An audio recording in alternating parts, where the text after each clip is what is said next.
What's good with YouTube? Y'all already know. Big Flaco with the convict's perspective, man. And I'm going to smash, dash, slide on through with a little bit of energy. Please hit the like, subscribe, comment, do all those things to help support this channel. And hit that bell notification for future fire content. Man, once again, before we get to this Q&A, which, man, they're always banging, man. Good questions from the fucking viewers, right? Don't forget to tap into my channel, A Convict's Reaction.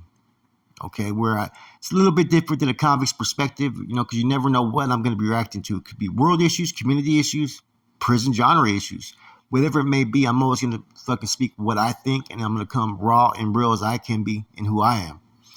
Okay, so let's get to this Q&A. First question comes from Mastikas. Not clowning in any way. Honest question. Are you afraid to go to jail, bro? You know what, man? No one wants to go to jail. I've been away from it for like a long time, right? It's not a matter of being afraid. It's a matter of, you know, where's my life going to be?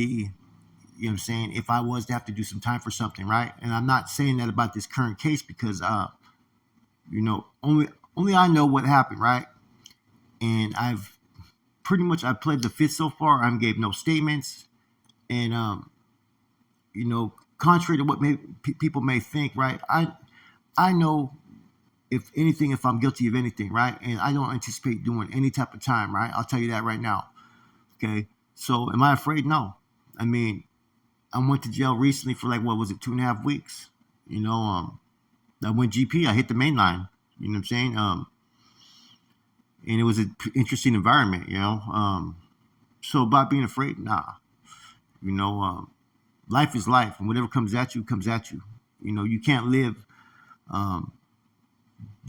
being afraid or being a coward, man. And you got to stand on your own 2 feet as a man. And if you have consequences coming for your actions, for whatever you may have done or not done, that's each man's fucking cross to carry. You know what I'm saying? And I've been very adamant about my situation, you know, whatever people may think, man.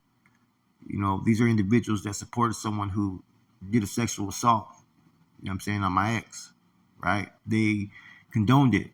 They're no better off than anybody on Megan's Law. So if people really have an issue with that and they want to bring it to the doorstep wherever I'm at, then that's on them.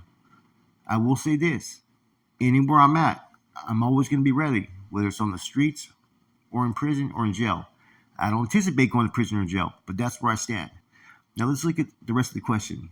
Okay, I did a lot of time back in my younger days and it never bothered me, but today as I'm older, I think it would be rough for me being around them wild youngsters. I agree on that. I got a routine out here with peace and quiet, and it would throw everything out of whack for me. I'm not saying you're going to get locked up. Let's hope not. Just a curious question for us that are not young anymore, and it's different. What's your thoughts? No, I totally agree, man.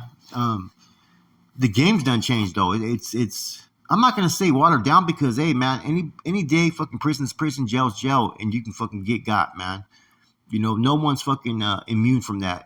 No one's fucking no Superman. And I realize that, man. So, you know, whatever happens, happens. You know, you just got to go with the flow. You know, I will let you know something that's interesting about this case, right? And that I have never put out there. The alleged victim, right? One of the alleged victims is supposed to be an active sureño. So trip on that. Yes, you heard me. One of the alleged victims, I'm not saying I did anything, is supposed to be an active sureño. And I'll leave it at that. Speak Big Truth asks these questions. Who's the most savage inmate you come across? Man, that depends, man. If it's, you know, there's one that will go for broke, right? There's a lot of cats that will do that, man. I mean, you know, it depends the moment, it depends the situations, it depends the circumstances, right? But I'm going to tell you one of the ones that was a straight beast that people may not know about. Sibo, the rapper from Sacramento, his dad's a BGF member, Jama. That dude is definitely with the fucking shits. I'll tell you that right now. He's a straight beast. Old school, though. Old school beast, right?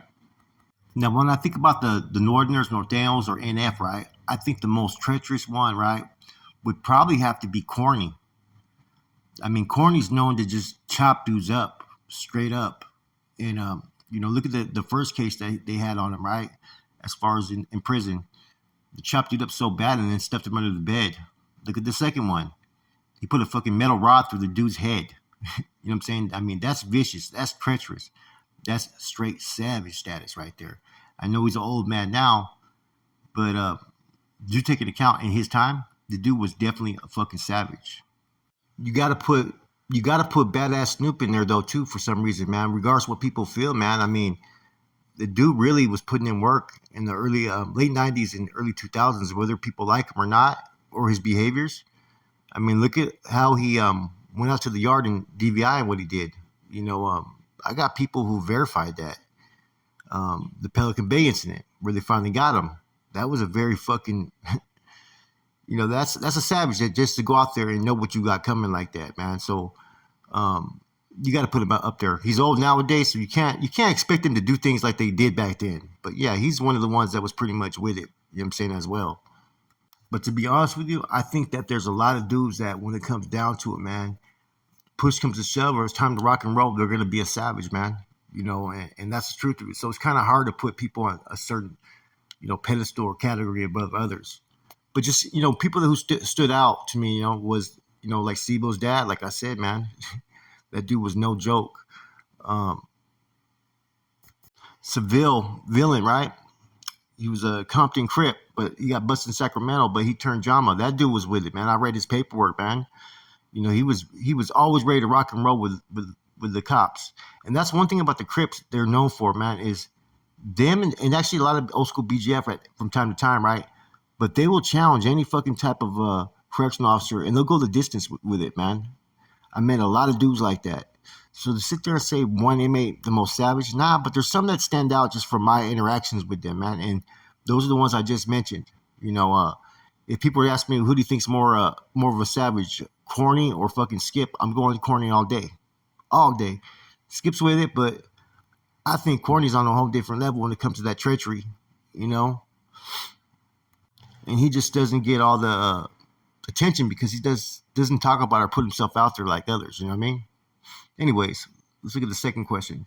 What is a sad story about a victim in prison? Well, personal stories, man. I remember a homeboy named Chewy from San Fran, right? Not the Chewy that's a carnal, but another Chewy, right? He was Cubano. He was Cuban. Really good dude, man. Always was, trying to show respect and do his part as a homeboy. He had a little time, right, that he had to do, right? But he was expected to go home, I think, sooner than later. I don't think he was a lifer. I could be wrong, right? But he eventually got to the Bay, and depression hits you, man. Personal issues on the streets and whatnot, and he ended up taking his own life. He hung himself. So that was a sad story, man, because the dude was really a likable individual, man. And when you hear about someone that was good-hearted and respectful, and you can enjoy your conversations and interactions, that was him, and he was older too. It was unfortunate when I heard that. The other story is about the homie Cornell from BSL from Bryant Street, 22nd Bryant from San Fran, and he's Salvadorian, and he could tat hella bad, right? And he was worried, man, about going back to El Salvador, getting deported. What may happen to him. And Cornell had already got stabbed when he got sent to fucking Calipatria back in the 90s, right? They almost killed him. So when he was transferred from state prison back to El Salvador, right, being deported, he was killed. He got killed. He got killed. I think it was either in a prison or a jail cell over there or something like that, man.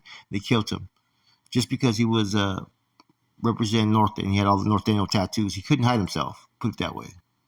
So that was kind of a sad situation as well. Next question comes from Bobby B. Only thing I was wondering is how you doing with the incident that occurred. Either way, hope for the best. Be prepared for the worst. Stay blessed, Flaco. Man, I came out pretty much losing everything, right? As far as what I'm saying. The sheriffs left my fucking door open. People ransacked it. A lot of shit was stolen, destroyed. Fortunately, I was able to stay somewhere, with it was homeless but not homeless, you know what I mean?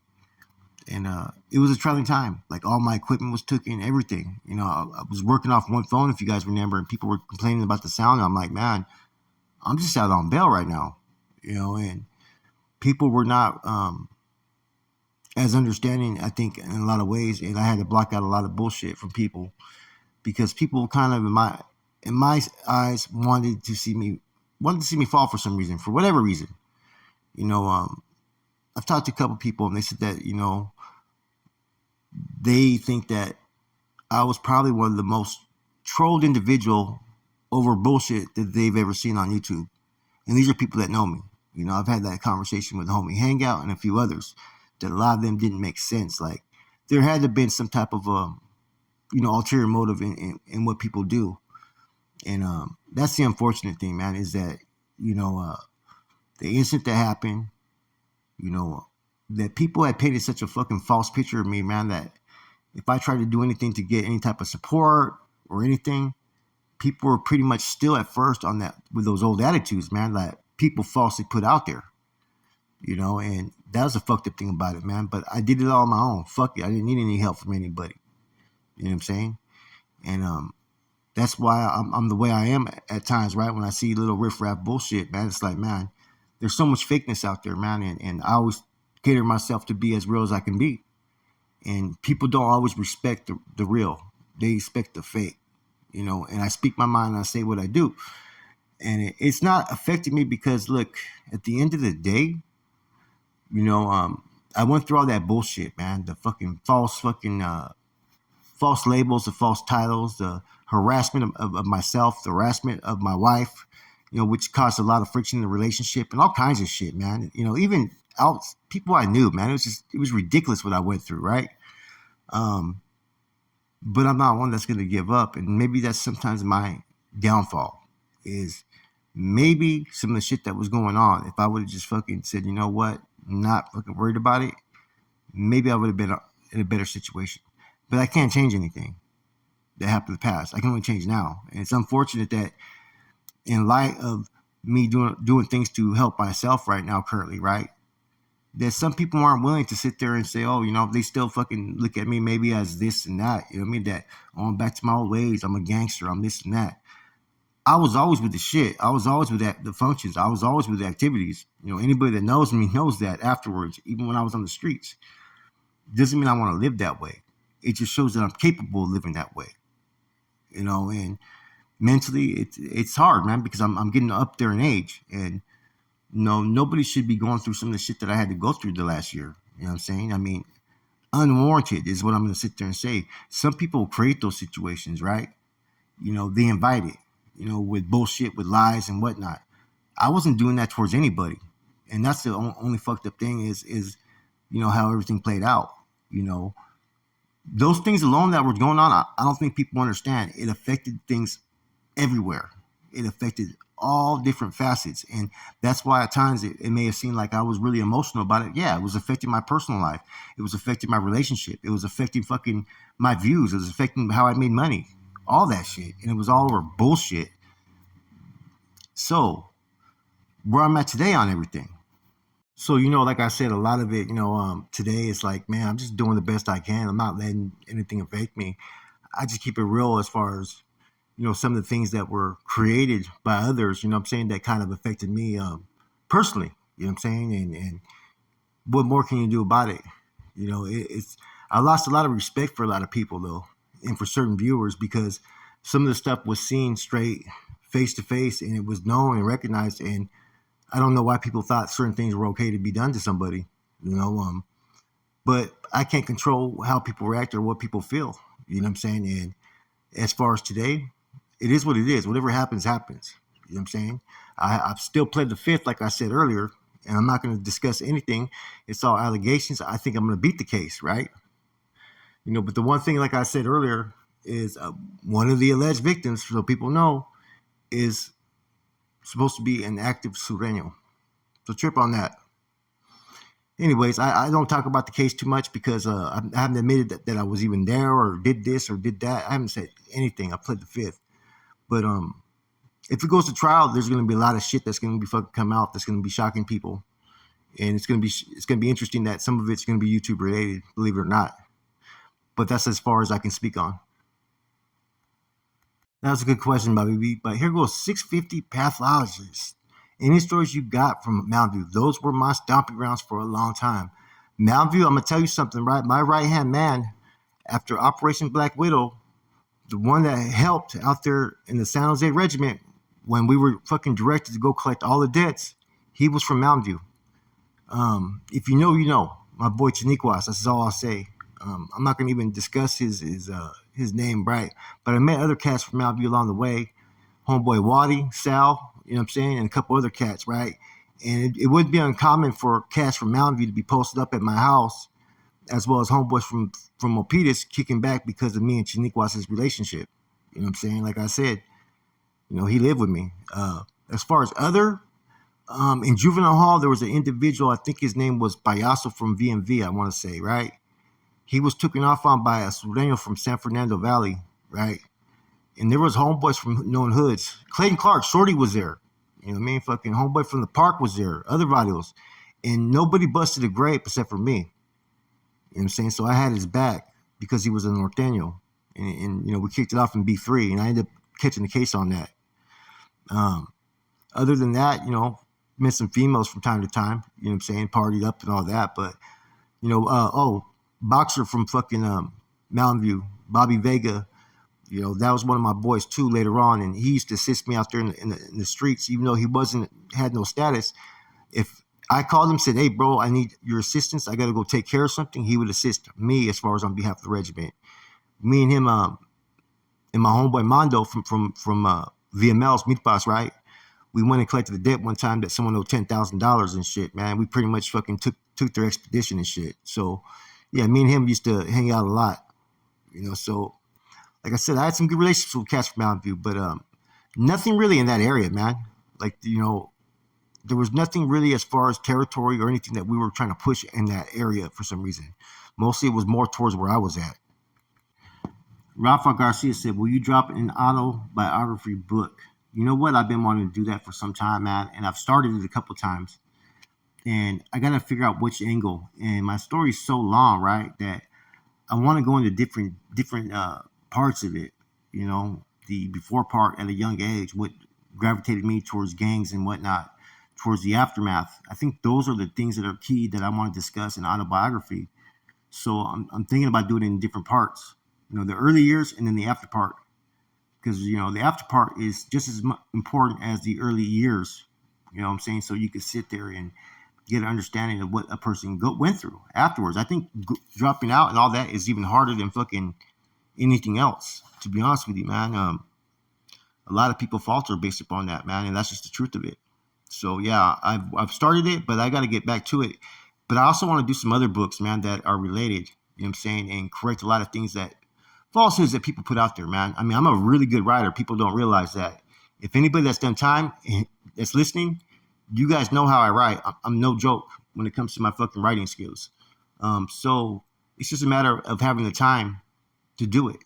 You know, life shows up. So sometimes it's hard to put everything together that you want to do because you have no time in the day to get everything done.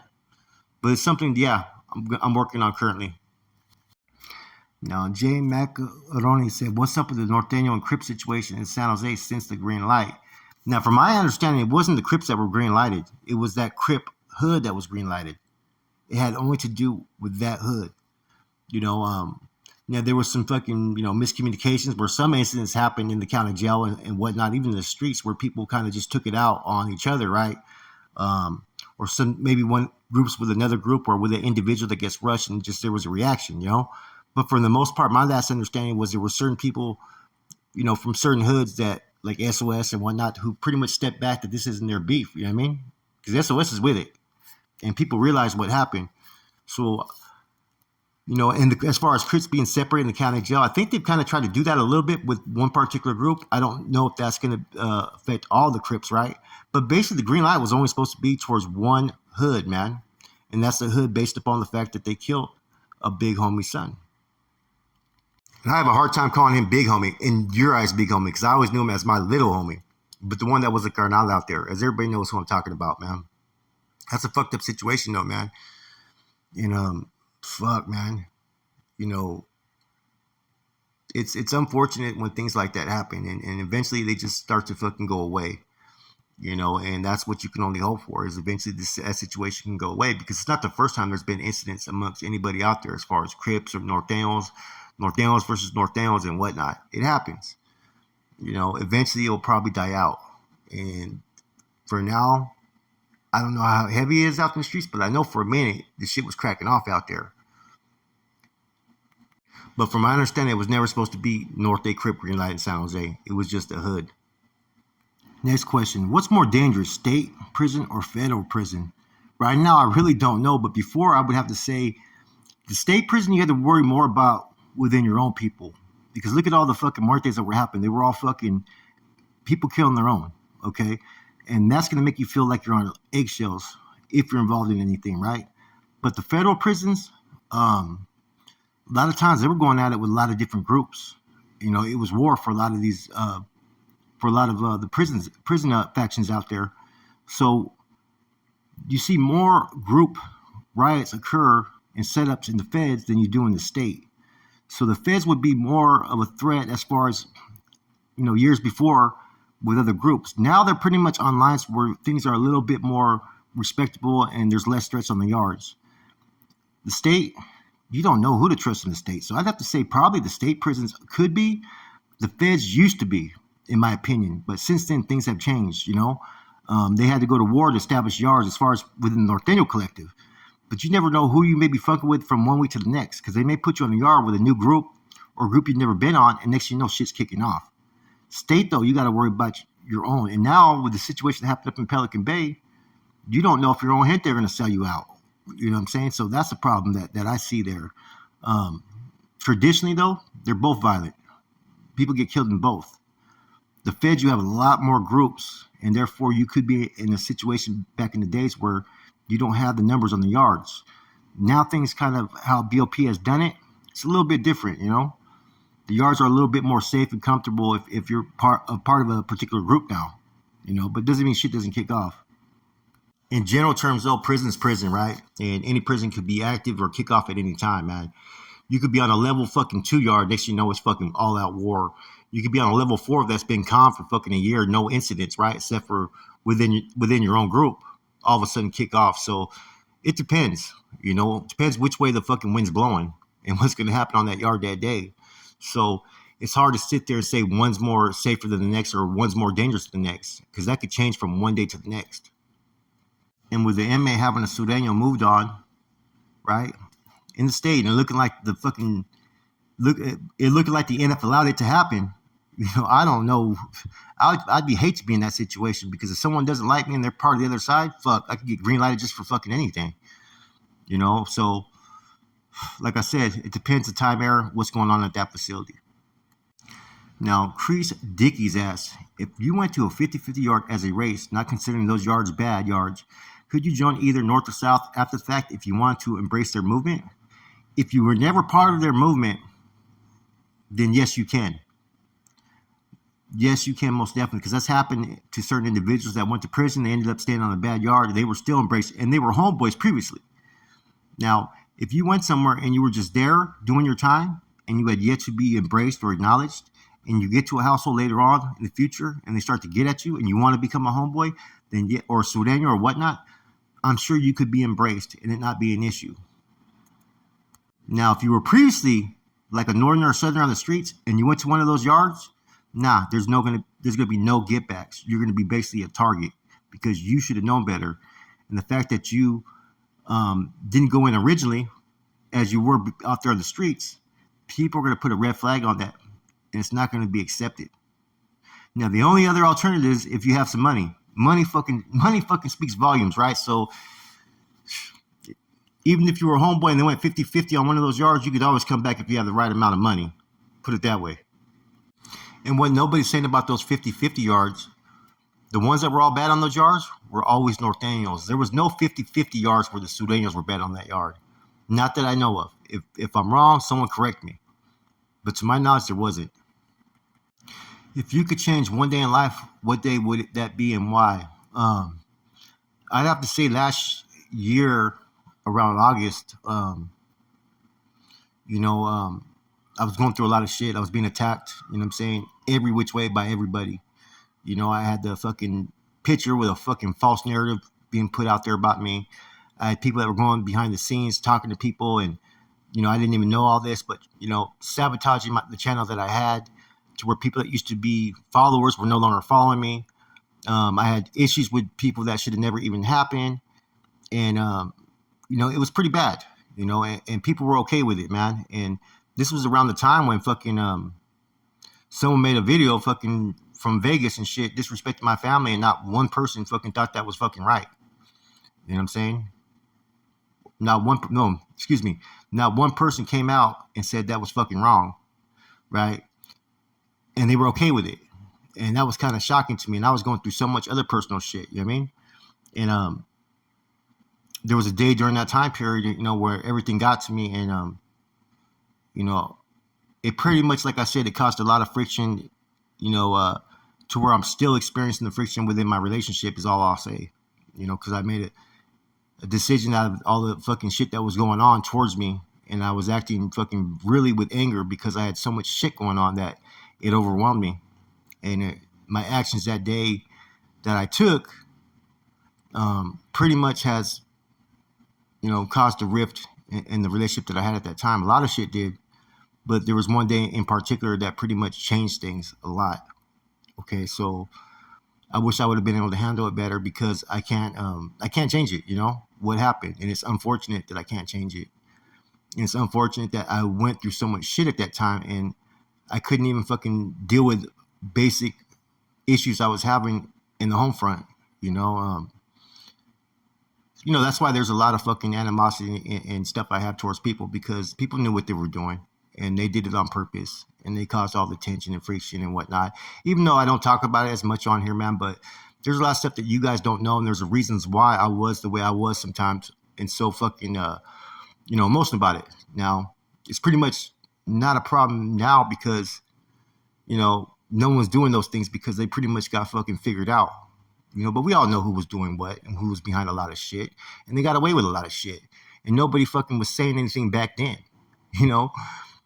until then. Then they wanted to go with the wind when it was blowing this way. So, like I said, man, there's a whole lot of fuckery, a whole lot of shit that's fucking fake, and there's very few people you can trust in YouTube. And I made decisions at that time in my life that maybe have really changed it for the fucking for the long run, to where things are really hard on me today.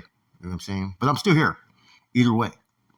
I could go back way months before, which kind of triggered everything, which was me standing up for myself. And, how could I fucking sit there and say, oh, I take it back because I stood up for myself because someone was on some bitch shit, you know what I mean? They were on some punk shit, and they took it personal. And then, what else am I supposed to say about that? Am I supposed to let someone just fucking walk all over and fucking do all this? Hell no. Nah. And that was that day on that live when I popped in the comments, and someone got off and made a comment about me, and then I fucking said something in the comments. Since that day, because I fucking stood up for fucking how I felt about it, the stuff behind the scenes that people don't know about, that right there had more fucking people so fucking upset in their fucking feelings that they were retaliating behind it. You know what I mean? So I can't regret it, though, because what am I supposed to do? You're always supposed to stand up for yourself, man. And it's unfortunate standing up for yourself that people go down to a whole new low in how they do things. Anyways, yeah, those are maybe the days I would consider, but it's hard, because as a man, you don't fucking bow down to shit, especially no fucking little punk that you know about. You know what I mean? Here's a good one, and it's coming from Ariano. Did you ever think you were going to do this YouTube platform, or did you think you were going to do life in prison, or just completely gone on Scante?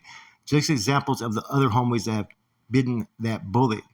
First and foremost, I never thought I'd be doing YouTube. I thought I was going to either catch a life sentence, in the state or in the feds, man, because I was fully committed and I knew what was going to come. But the YouTube stuff kind of changed everything, man. Like I said, I was a true believer in every essence of the lifestyle. And without going into the details of over and over again about what happened, right? It's just I wasn't going to stand for people who allowed deviant type of behavior, stuff that would be on Megan's Law, be acceptable. And therefore, those individuals I could never respect or be part of again. And they're no better off, in my eyes, than a fucking pedophile or fucking anything else, because they allowed it. So And that's why I stand forth whatever decision I made at that point. Fuck it. In my eyes, they were nothing but some pedophiles that supported that kind of shit. Pedophile or fucking, deviant or whatnot. And that's just my fucking personal opinion on it. People can have their own opinion. People only talk about the effect. They don't talk about the cause, the reasons why everything happened. You know what I'm saying? So, but until then, I thought I was going to be doing life in prison.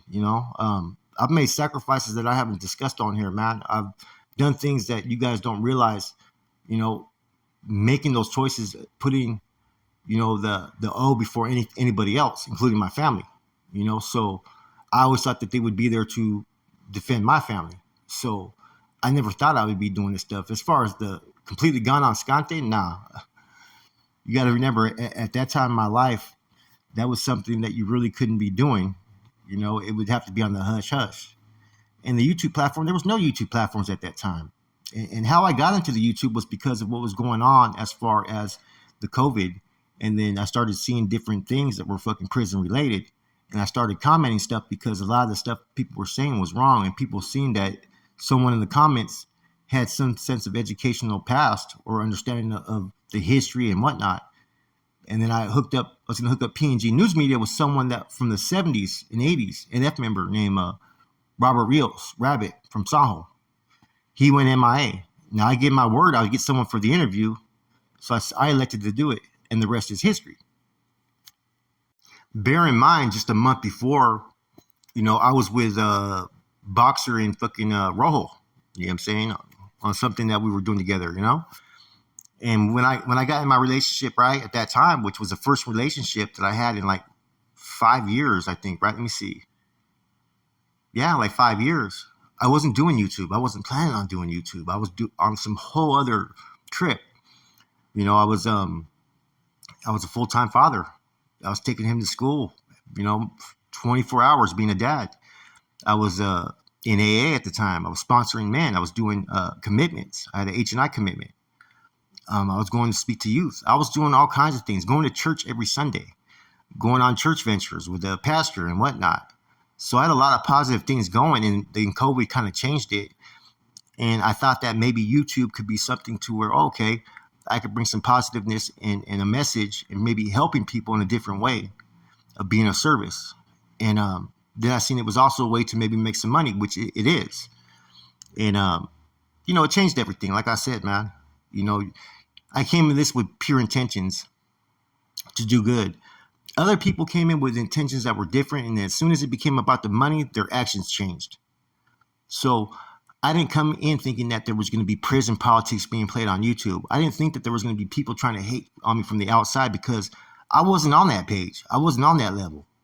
If anybody knows my early content on stories written by a current prisoner and other channels, it was all positive. It was never me trying to be, promote anything or advocate for anything because I wasn't. I was trying to help anybody out there that was going through some shit that they didn't have to be a part of all this shit. They could change their ways if they want. So yeah, interesting question, man. But nah, I never anticipated any fucking YouTube because I never anticipated dropping out. And that's a fact. This is a good question from Sewer8512. He said, when you were out being a bully with a fully back then, who had the most emotional rank in the streets? The dealers and moneymakers or the more violent, serious type dudes?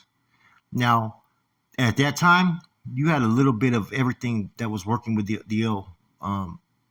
You had moneymakers and you had the violent types. Like me, I was a moneymaker, but I was also violent as well back then, right? And the one that had, like I said, at that time in San Jose, 2001, it was hard, right? Because of Black Widow, but by the around 2004, everybody was fucking falling in file out there in the streets, right? Nobody wanted to go against the O. There was a good amount of carnales out there, and there was a good amount of bros that were all with this shit that were working together. You didn't have a presence of SNY out there in the streets. So, as far as rank, it would have been probably the regiment commander out there in San Jose. You know what I'm saying? Which was the homeboy from Hollister, but he was barely ever out there. Then you had Lencho that came out, and then you had Sammy and all those cats, right?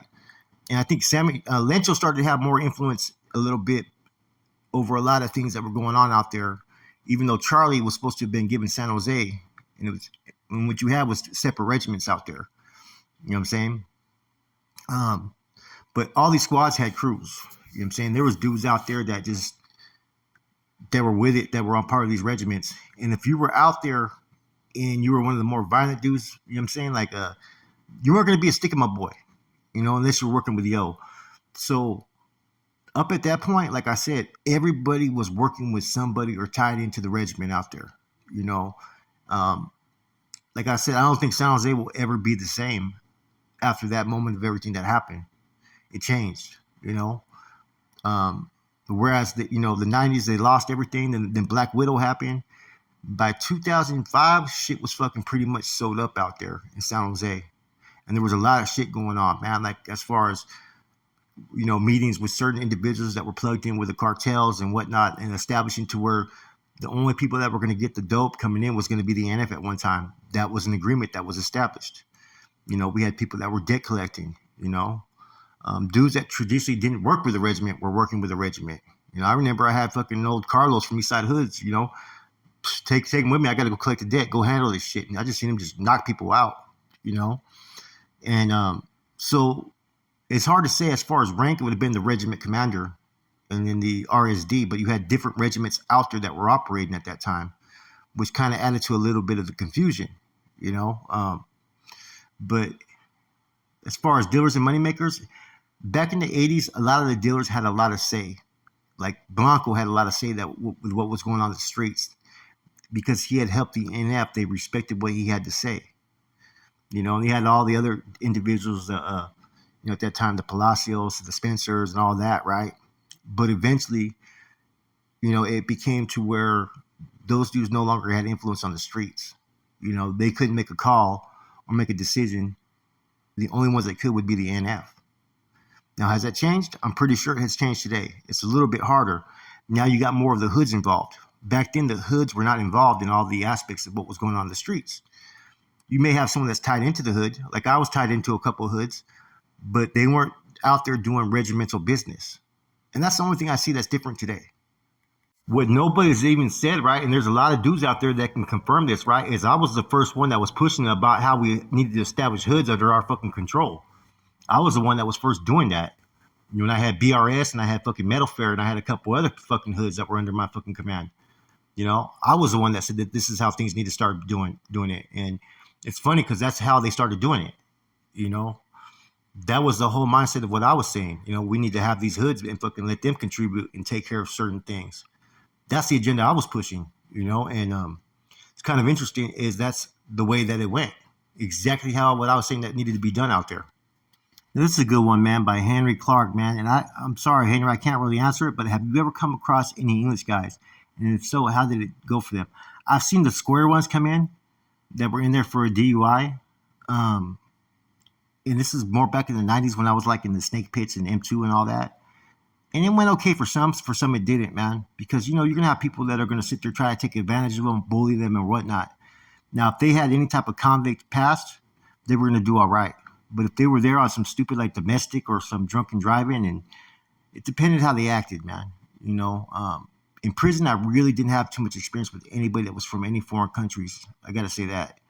And I've never even heard anything. So it's kind of hard for me to answer that, man. But since you asked the question, I was going to respectfully answer. Next question, Sewer. Who were the biggest gangsters from Santa Rosa, Sonoma County area that you can speak on? Flaco Zubiate, man. He was a true believer, man. The way in which he caught his case, man, is something else, man. He was out there doing his thing, man, on behalf of the NF. And he was very loyal to those that were loyal to him. And I'm not going to go into details of his case because I hope he comes home. But let's just say, man, anybody that was a resource or value to the O or to him, he would always defend at all costs. Flaco was, what I've been told by many people, was one of the truest believers that they've ever seen and dedicated. So it was shocking when he decided to, make the choices that he made. And me talking to him, I kind of understand why he made that choice, though. And that's on a subject for a whole nother matter. But also a dude named Indio. I don't know if you guys know of it, an OG named Indio who passed away. And he ended up dropping out, right, sometime in the 2000s. But up until then, man, that boy had committed, some major fucking hits on behalf of the NF out there when there was a lot of killings that were occurring. And, he was a real one. He was a gangster. He was with it. and it really got a lot of people upset when he decided to lock it up. But before that, man, like I said, he made those sacrifices and he didn't get caught. He's dead now, so it's kind of easy to speak upon. But then you had also like Half Dead. My boy Half Dead was with it, man. He's a little bit came along later. Listo was with it. Dumper was with it. Cyclone was with it. Um, even Chino was with it. Even though I had an up and down relationship with Chino because he was pretty much lying about his status and he was trying to he tried to bump heads with me. Um, Even he was with it, man. He had his past. So there was a lot of gente that came out of Santa Rosa, man, that were definitely with the activities and regimental activities. Um, is it the same today? No, it's not. But at one point in time, they had some gangsters that were coming out of there. Listo, man, was definitely with it. He was pulled as a C, man, and it's one of those ones that got sent to Conejo. And I think he elected later on when he hit the feds not to take that step, man. But Listo was definitely with it, man. There's some stories about him, man, when he was in the army. He got kicked out the army. Uh, he put some working on one of his, I think his drill sergeants or something like that. Or he was some type of special forces before he came to the system. So Listo was another dude that I gained to like from doing time with because he was no bullshit, straight direct. But if you were right, he was gonna back you 100%, man. And he was that type of dude. He was very loyal, man. He backed me on some shit that was political at one point in time. Half Dead, as you guys have heard from the interview, that was my boy. And Flaco was with it, man. You know, Flaco was one of the ones that really his name rang bells when it came to Santa Rosa, and he would exercise his authority, in the proper fashion, man. His name was pretty much ringing bells in the system even afterwards because he was nonchalant about shit and would just send kites directly and tell you what time it is. And like I said, his walking away was a shocking one, but like they say, some of the best ones that were there are some of the ones that are no longer there today. There's a lot of truth to that. Now, war stories from Daly City, South San Francisco, San Bruno areas. Okay, so I snatched up a baby face from Dakota, and he came to my house, my baby mama's house. He didn't know I was there, and I snatched him up, and then I told his bicycle homeboy he was with. No, it's good, but his bicycle homeboy got scared and ran, and then I pretty much just fucking manhandled this dude like it was nothing, man. Made him look like a punk, and took his phone and shit like that, man. Slapped him real quick and shit, and then sent him on his way. And I gave him one phone because I took all his phones and all his shit, right? Because he had done some faulty shit out there. He used to stay on Dixon, right? He had done some faulty shit, and so it was funny though, man. The way I did it, man. I did the boy pretty bad, man. You know what I'm saying? I'm not even gonna say what I did and made him look like a punk, but I grabbed his fucking head, you know what I mean? And I had him fucking basically his head into the fucking sofa, put it that way, sitting down and shit. And that was one incident. And then another cat from Hayward, man, I forgot his nickname, right? But I can find his picture real quick, man. But I snatched him up the same way too. And I hit him with a metal clock and then fucking took him for everything he had. And this was like about, let me see, maybe 7-8 years ago when my life was a little bit different at the tail end of it, basically. But those two incidents actually happened in South City, right? And it was just interesting how people travel all the way thinking they're going to go see somebody and then I'm there. You know what I'm saying? And yeah, besides the other things, there was a couple other issues, right, that happened right out there, but like I said, it was a little bit different out there. I didn't really go to Daly City as much. I was more in South City. There were some homeboys that lived like 2 doors down from Cypress Park, but they lived on Railroad. And then used to go out of the hood C Street. So I used to walk right by C Street. I used to walk down fucking Orange Avenue. And I even went through that neighborhood, and it was pretty much dead when I went through there. It didn't have the same amount of individuals out there doing their things. Another incident happened out there in South City, to where the homegirl came down, and she came down in a Stolo, right? And a lot of times you change the plates and whatnot, but she ended up parking in an area where there's days where you can't park on certain sides of the street. Now this was off Railroad. Now a cop kind of came by the car and then left, right? So I said, look, I'm gonna go check it out. And she had got her shit out the car earlier, and she had a whole bunch of fucking mail, right? That she had got, right? So I go by the car, right? And the cop witnesses me. They see me come by the car, and then he goes down the street. But then when I decide to do a U-turn and go right back by the car, and I see the cop again. So I ski skirted right down towards Orange Park, right? And I go to where there's a little pathway right there by the park where you can walk on it. So I go that way because I could tell something's up now, right? And so as I'm walking, I end up getting stopped by the motorcycle cop. They came down the pathway to stop me, and they were, trying to see who, what, where, when, why, and I wouldn't tell them anything. I said, "Nah, man, I decided to leave. I have my son's mother lives right here, and instead of fighting, I decided to leave." I told the officer, and he goes, "Well, why'd you turn around?" I go, "Because I was gonna go, and then I thought about it. I was gonna just go back to the house, and then I saw you. I'm like, oh, I don't want to fuck. Did she call the cops? I just didn't want to deal with you guys, So they did all this fucking test. They took my fingerprints there to see if they matched the car. I shit you not. I'm like, I don't know nothing about no stolen car or anything, right? So then they let me go. So I call my baby mama and tell her not to open the fucking door.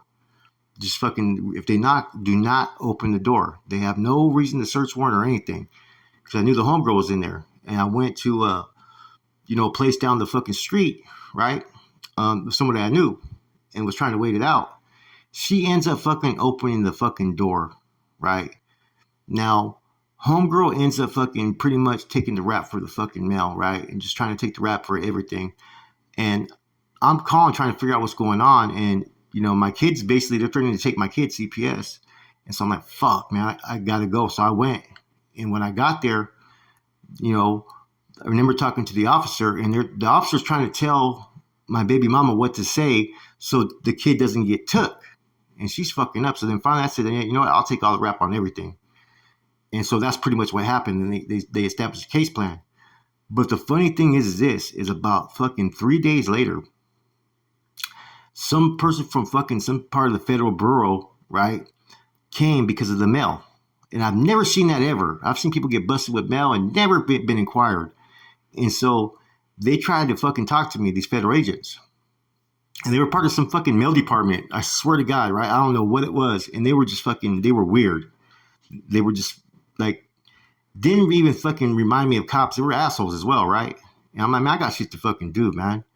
And they said, well, we blew up a picture, and it was, I guess it was a picture with a 38 snub nose in my hand, and saying we could violate you and charge you because we have ways to prove that this picture is fucking this and that. I said, do what you got to do, man. That picture's fucking a long time ago, man. You know what I'm saying? Then they went into even looking into fucking my family and friends through Facebook, right? But they actually said that they blew up the picture to fucking say that gun was a real gun that was in my hand. And in addition to that, right, they just wanted to know, why did she come all the way from the East Bay with mail to my house? So they were trying to sit there and think that I had something going on with fucking mail, that there was some type of fucking scam or something I was doing. Man, I said, I don't know nothing about anything, and I went about my way. And but that brought a lot of attention at the time as far as on me and the household. And pretty much everything I just discussed was all within a matter of fucking like 3 months out there as far as in the peninsula. Anyways, I think I got to as many questions as I possibly could in this Q&A, man. Hey, thanks. There was a lot of good ones, man. I was able to touch on a lot of different things, man. I'm willing to do more Q&As if you guys are up for it, man. So maybe once every 2 weeks, maybe I'll put a post and you guys can ask different questions, man. And I'll give you guys the best detailed response to your questions as I can. With that said, I hope everybody has a positive one, and I hope you guys enjoyed this Q&A. I'm gone.